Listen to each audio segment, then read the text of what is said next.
pendetanya mengumpulkan harta kekayaan buat diri sendiri. Kalau saya lebih suka Bahtera, ya kan. Kalau misalnya dibandingkan begitu ya, walaupun saya nggak setuju dengan teologinya Bahtera, tapi pada kenyataannya ketika kami lagi dalam masalah, mereka doakan kami, mereka datang, kita ngobrol-ngobrol, ayo dikuatkan, ya kan, kita mendoakan, ditungguin. Nah, itu contohnya, gitu ya. Padahal kami dari gereja lain, tetapi mereka datang dan tidak diajak-ajak untuk jadi anggota gerejanya mereka. Nah, itu contoh ya. Tetapi boleh nggak saya ikut sana? Nggak boleh, karena buat saya itu terlalu berlebihan, gitu ya. Jadi waktu itu dia mau hampir hanyut gitu kan, istilahnya red carpet atau itu nggak boleh. Karena kita kan sudah dewasa, kita sudah ada umur, kita pelayanan bukan kemarin sore, kita tahu sejauh mana batas-batasnya. Tapi yang baik kita ambil. Kayak saya nih, Nabi ke-26 gitu. Yang baik Anda ambil, yang Anda nggak setuju jangan. Kecuali Anda masih di bawah umur, kayak kemarin Mas Dion, ya saya harus hati-hati ngajarinya. Tapi kalau Anda semua udah tua-tua, bulu keteknya udah putih semua, ya, kalau saya ngomong di filter lah, ya kan? Jangan ditelan semua. Yang nyuruh. Nah, kenapa bisa ditelan semua? Karena Anda kagum sama seseorang, maka dia benar salah ditelan semua. Nah, itulah sesatnya. Jadi ketika saya sesat, kalian sama ikut sesat. Tapi kalau kalian tidak pernah kagum sama orang, hanya kagum pada Yesus, maka kalau orang itu ngajar salah, saudara akan hati-hati. Saudara dengar yang positif, yang bagus, yang jelek jangan, yang tidak pas ditunda dulu. Kan harus diuji. Gitu. Jadi jangan, menurut saya nggak usah mengkoreksi mereka. Tinggalkan. Kalau Pak Timotius merasa itu tidak pas, tinggal saja. Ditinggal, nggak usah ikut sana lagi, nggak usah sok-sok benerin. Belum tentu Pak Timotius hidupnya lebih benar dari mereka. Dari buahnya nanti kita tahu. Dan buah itu nggak bisa 2 hari, bisa setahun, 2 tahun, 3 tahun. Nah, salah satu buah dari gerakan Batra, ya yang kalap-kalap ini. Ada satu pendoa syafaat dalam tanda kutip. Nah, ini memang memburukan citranya gerakan Batra. Dia ngomong di konseling, ada konseling sama temennya bilang suamiku begini, begini, begini. Waktu dia bilang, Tuhan berkata, ceraikan suamimu. Dicerai benar 3 bulan kemudian, diceraikan. Terus berapa bulan kemudian, si pendoa ini kawin sama suaminya si yang tadi dikonselinginya suruh cerai tadi. Itu gak terjadi cuma sekali ya. Nah itu contohnya begitu. Tapi saya kenal sama tokoh-tokohnya mereka. Jadi saya tahu itu oknum. Ya, karena saya kenal dengan tokoh-tokoh mereka nggak seperti itu. Orangnya rendah hati. Ya. Ada Bu ini tuh Bu Incipto itu ya. Kita pernah ngobrol-ngobrol beberapa kali. Nggak kenal tapi pernah ngobrol. Orangnya rendah hati banget. Untuk orang terkenal dia. Kemudian tiba-tiba istri saya datang nyelonong. Ngobrol. Biasanya harus appointment dulu. Enggak, ini boleh. Yang rese itu sekretarisnya. Yang suka bikin susah. Langsung ngobrol-ngobrol waktu itu. Wah, banyak dikasih. Bagus ya, beliau bijaksana. Ya maklum lah lulusan Belanda. Ya, cara berpikirnya beda. Ya, sekolahnya di Belanda dulu sampai S2. Arsitek kalau nggak salah. Nah, sama dulu dengan in memoriam Pak Petrus Agung. Ya, kan sempat saya sempat komunikasi dengan beliau juga. Ditemuin juga nggak susah. Orang-orang sekitar yang rese. Ya, yang bikin sulit orang kayak itu kan murid-murid Yesus kan yang bikin orang-orang rese mau ketemu Yesus susah dijaga. Wah, nah, itu contoh gitu. Padahal Pak Petrus Agung orangnya sederhana, kemana-mana naik mobilnya sederhana. Nah, terus adalah saya tahu rumahnya ya, rumahnya juga istilahnya nggak megah-megah maklung-maklung dengan jemaat yang segitu banyak harusnya dia bisa menikmati itu, tapi ya nggak bisa aja. Nah, jadi harus bedain, hati-hati. Dan kalau kita nggak setuju, daripada kita menghakimi dia, kita tinggalkan komunitas itu. Kecuali kita langsung berinteraksi. Kayak Muri Wali langsung berseberangan dengan saya hajar, dang, ya kan. Ngotot semua yang bukan Trinitas sesat, ya saya sikat. Contoh begitu ya. Walaupun saya dari gereja Trinitas, karena ada yang lebih penting daripada Oneness Trinitas Sabelian, yaitu mengakui Yesus adalah Kurios dan Adonai. Ya, dan Saksi Yehova mengakui Yesus adalah Kurios dan Adonai loh. Ya, itu kan pengakuan kita. Nah, terus ada juga yang lebih penting, yaitu mengasihi, mengampuni, memberkati. Daripada kita berantem masalah dogma, sementara kita nggak melakukan diakonia marturia. Malah kita nyeset orang lain lagi bersaksi, orang lagi menginjil, dituding sesat. Lah dia sendiri ngapain? Nah, kan begitu kan. Semua orang ini ngapain yang ngomong-ngomong sesat. Nah, ketika kita ngomongin orang lain sesat, jangan-jangan kita juga sesat. Hati-hati.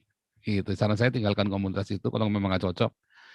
Terus, eh, wah kita juga cukup sibuk tiap hari di sini ya. Doa fajar. Nah, Pak Timotius sudah lama nggak ikut doa fajar. Itu juga sibuk loh. Tiap hari aja kita live 3 jam, 4 jam. Pagi doa fajar 2 jam lagi. Ya kan? Ya, isi aja pikiran kita. Lebih baik kita menginjil kepada orang-orang Islam. Kalau mereka sudah percaya Yesus, nanti urusan Tuhan Yesus yang lurusin mereka, bukan urusannya kita. Gitu ya Pak Timotius ya. Kalau memang Tuhan bilang mereka sesat, nanti kan disambar bedek sama Tuhan Yesus. Kalau ternyata nggak disambar bedek, ya berarti nggak sesat. Gitu aja, biarin aja. Gitu, nggak usah repot. Gitu ya Pak Makasih. Timotius.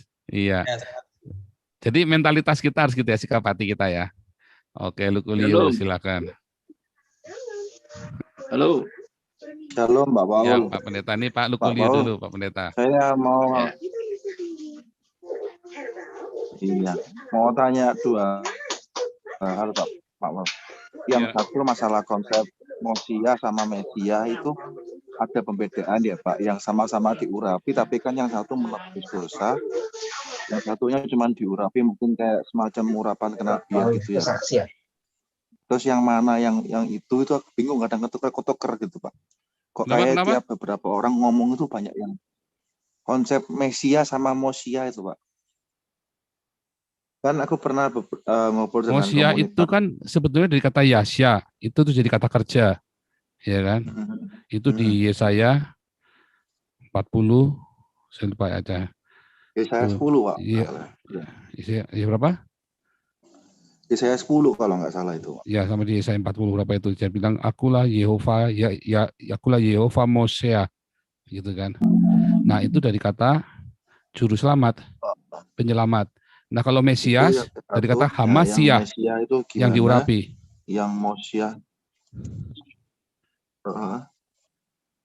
Itu dari Mosiah itu dari kata Yasya, penyelamatmu, penyelamat ya kan. Nah, kalau Masiah dari kata dari Masiah itu artinya yang diurapi.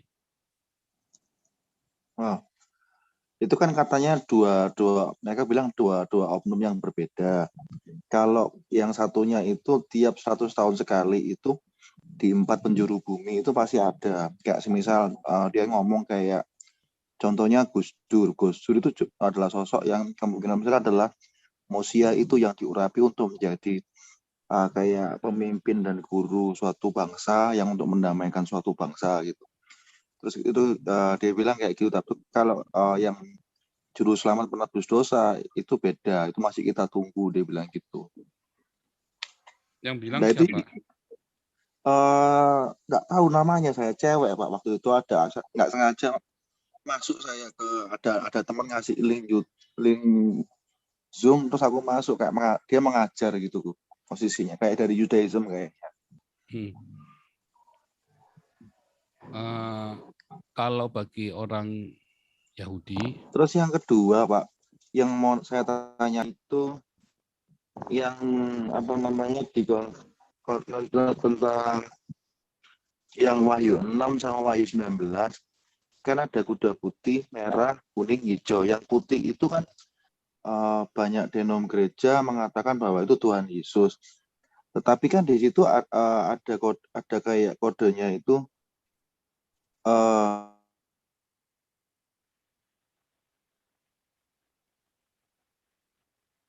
Suaranya putus ya? Pak Lukuli suaranya putus.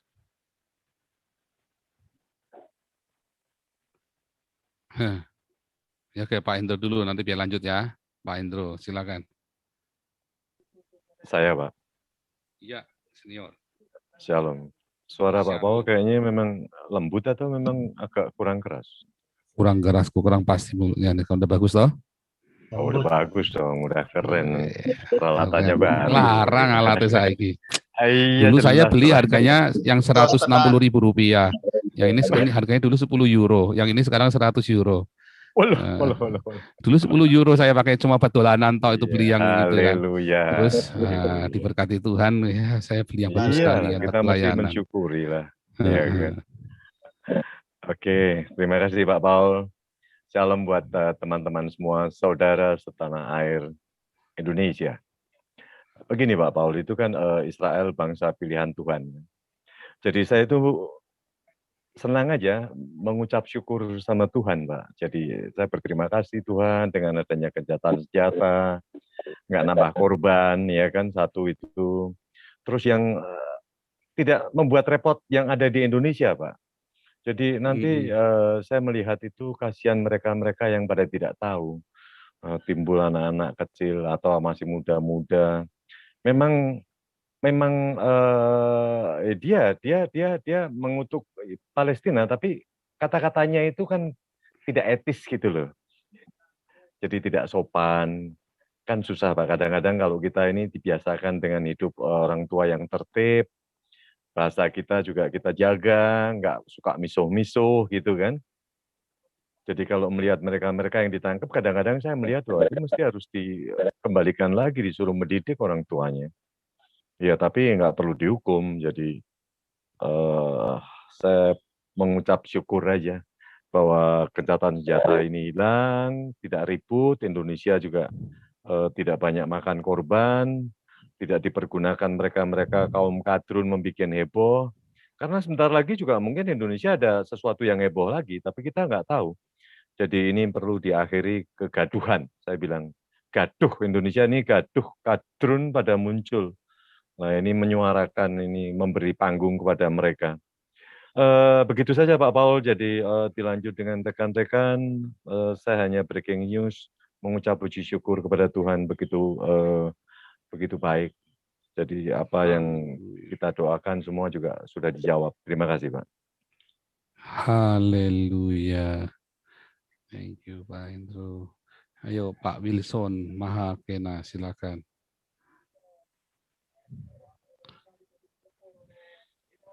Mana nih Wilson? Pak, Iya. halo. Ya. Assalamualaikum, Om Swastiastu. Pak, saya punya 2 pertanyaan, Pak. Yang pertama itu mengenai ayat Alkitab tentang perumpamaan gadis yang bijaksana dan gadis yang kurang bijaksana, Pak. Itu di situ kan dilambangkan Tuhan itu sebagai mempelai.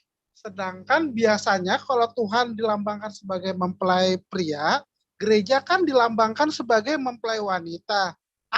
Terus kenapa ini cuma pengiring dalam cerita ini? Siapa sebenarnya pengiring ini? Karena kan biasanya gereja itu dilambangkan itu sebagai mempelai wanitanya, bukan sebagai teman-teman gadis yang bijaksana dan gadis-gadis yang bodoh. Itu yang pertama, Pak. Yang kedua, Bapak kan percaya dengan pasca tribulansi, maksudnya setelah penyiksaan. Dan banyak di antara kita, contohnya saya juga percaya dengan pre-tribulansi sebelum penyiksaan, pengangkatan itu. Cuma saya ingin tahu, ya kita berharap yang terbaik, tapi bersiap untuk yang terburuk. Bisakah Bapak kasih tips-tips secara bukan teori, tapi praktiknya untuk menghadapi tribulansi agar tetap bukan hanya cuma iman atau apa, itu kan kita tahu, tapi secara benar-benar prakteknya untuk menghadapi tribulansi, ya penyiksaan. Itu aja Pak, terima kasih. Jadi itu kan perumpamaan, gadis yang bodoh, gadis yang bijak. Kalau kita tetap mempelai juga sebagai mempelai, tetapi waktu Yesus datang itu, apakah itu sudah pernikahan anak domba? Kan belum kan, itu lagi cerita kedatangan Yesus yang kedua kan. Nah itu lagi dalam proses, mempelai itu sedang datang, tapi belum hari pernikahan anak domba. Hari pernikahan anak domba itu yang seingat saya itu nanti di menjelang langit dan bumi yang baru. Lihatlah, ya kan, Yerusalem turun dari surga seperti mempelai pria, gitu kan. Tetapi yang kedatangan Yesus kedua itu seperti pencuri, artinya seperti pengantin mempelai pria yang lagi jalan untuk melamar, gitu ya, mempelai wanitanya. Nah, itu terus ada gadis-gadis yang pengiringnya itu yang membawa pelita. Gitu. Nah, kalau tanya tips-tipsnya untuk tadi untuk menghadapi tribulasi, kan kalau cerita mempelai wanita itu tadi adalah cerita pelita itu kan lagi cerita orang-orang yang melayani di rumah Tuhan kan. Pelita itu kan harus dibersihkan juga, sumbunya harus dipotong, harus dirapikan supaya tidak boleh padam pelitanya, yaitu terang kesaksian hidup kita. Hendaklah pelitamu selalu menyala, jangan ditaruh di bawah gantang. Jadi semua itu cerita tentang kesaksian, tentang diakonia dan marturia. Selalu ceritanya itu, pelita itu, dan itu tidak boleh padam. Masalahnya banyak orang, dulu saya menginjil, dulu saya diakonia, sekarang wah saya sudah jadi bos, udah repot. Nah itu dia. Nah itu bahaya sekali. Jadi kita harus menyala. Dan untuk bisa punya urapan itu selalu datang dari mana? Dari salib kan, dari daging yang disembelih. Ada mezbah, ada perkenanan Tuhan, ada urapan di situ kan. Karena setiap kali mau diurapi kan harus potong korban dulu kan. Raja-raja itu kan imam-imam harus potong korban dulu. Korbannya siapa? Kita, dagingnya kita. Ya kan, bukan suruh jihad, tetapi maksudnya daging yang disembelih, kedagingan egonya kita salibkan, pikul salib, sangkal diri. Kan itu kan. Itulah persembahan yang harum baunya bagi Tuhan. Masalahnya kan kita tunda terus kan. Ya, udah yang ini jangan dulu Tuhan, saya belum mampu Tuhan. Padahal diulang-ulang ketemunya terus, iya, tapi yang ini jangan dulu Tuhan. Ya, akhirnya kita kapan disalibnya? Ya, kalau yang lain saya bisa Tuhan, kalau yang ini nggak bisa. Loh, kalau yang lain bukan salib, yang ini yang kamu bilang nggak bisa itu salib. Ya kan? Oh, yang lain saya bisa Tuhan. Kecuali yang ini saya memang nggak bisa. Lah, itulah salibnya kita justru. Kalau yang bisa mah gampang. Ya kan? Justru yang nggak bisa itu salibnya kita. Jalanin. Karena saat itu pengurapan mengalir. Masalahnya kita suka menunda-nunda itu loh. Itu ya. Jadi tipsnya gimana ya? Selalu siap sangkal diri pikul salib itu nanti kita nyampe sendiri. Urapan itu penuh saat Roh Kudus diangkat dari muka bumi, sama seperti Kejadian 6 ya. Roh Kudus tidak selama-lamanya berada di tengah manusia, diangkat, itu salahnya mati, air bah datang. Sama begitu Roh Kudus diangkat, bencana-bencana datang. Antikristus declare, ya kan? Kita semua masuk dalam tribulasi. Tapi kita tidak mengalami bencana-bencana itu yang mengalami mereka. Kita cuma ngelihat persis seperti orang Israel di Mesir. 10 tulah Mesir datang, orang Israel cuma nonton. Gitu. Tapi mereka lihat karena ada di situ. Ditindas nggak? Ditindas. Nah, kan gitu kan. Tapi ada Roh Kudus yang melindunginya, menaunginya. Nah, sementara Roh Kudus dari muka bumi itu diangkat sehingga isinya bencana semua. Ya, karena manusia begitu jahat ya. Gitu. Haleluya. Paul, shalom. Ya. Terima kasih Bapak. Ya, Lukulio tadi lanjut dulu Lukulio. Yang kedua itu Pak, tentang Wahyu 6 sama Wahyu 19 kalau tidak salah, tentang penunggang kuda putih, merah, hijau sama kuning. Itu ada beberapa pendeta mengatakan itu Tuhan Yesus yang putih. Terus ada yang mengatakan itu bukan Tuhan Yesus, tapi anak-anak Tuhan yang punya urapan khusus itu melambangkan salah satu kegidian, dia bilang gitu. Yang benar-benar membawa harum nama Kristus dan diurapi untuk membawa berkat dan membantu Tuhan untuk menyiapkan segala sesuatunya. Dia bilang gitu. Nah, karena kronologinya itu kan dengan kode yang membuka materai itu kan Tuhan Yesus sendiri yang membuka materai. Penunggang kuda 4 itu baru keluar kalau setelah perintah dengan membuka kode materai itu baru dia bisa keluar gitu loh. Kayak gitu itu atau gimana Pak? Ada yang bilang juga itu antikris. Itu gimana Pak? Kalau dengan kacamata Pak Paul itu gimana gitu Pak? Si penunggang kuda putih itu antikris maksudnya. Ada 3 persepsi Pak. Nah, saya bingung. Tapi Enggak, kalau jadi saya enggak. sih lebih Kalau penunggang enggak, itu gini. Di dalam Alkitab itu penfiguran itu polanya selalu sama. Nggak mungkin kuda putih yang di sini artinya apa,